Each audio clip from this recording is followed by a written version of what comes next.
नाशिकमध्ये पावसाचा कहर, बागलाणमध्ये वादळी वाऱ्याचा जोरदार पाऊस।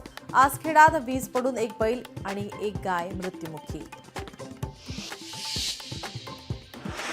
पुणे शहरातील अनेक भागात मुसळधार पावसाची हजेरी, हवामान विभागाकडून पुणे जिल्ह्याला येलो अलर्ट जारी।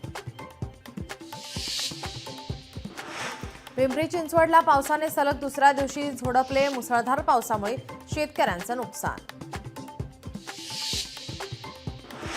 सोलापूर जिल्ह्यात पावसाची जोरदार बॅटिंग, पावसामुळे सोलापुरातील जनजीवन विस्कळीत, पावसामुळे सकल भागात साचलं पाणी। संभाजीनगर जिल्ह्यात जोरदार पावसाची हजेरी, जोरदार पावसामुळे घरांची पडझड तर घरांवरील पत्रे गेले उडून। साताऱ्यातील खटाव तालुक्यात पावसाची जोरदार बॅटिंग, मुसळधार पावसामुळे शेतकऱ्यांना दिलासा, पावसामुळे सर्व तलाव पूर्ण क्षमतेने वाहू लागले। रत्नागिरीच्या खेडमध्ये पावसाचा गडगडाटी कमबॅक, आठवड्याभराच्या विश्रांतीनंतर पावसाचं जोरदार पुनरागमन।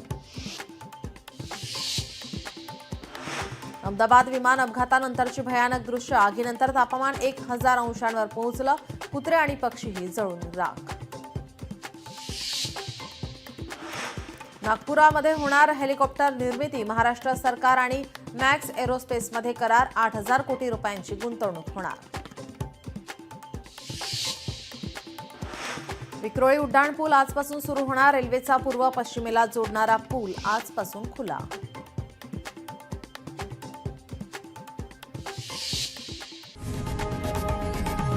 लोकशाही मराठी ऐका, पहा, जागरूक रहा।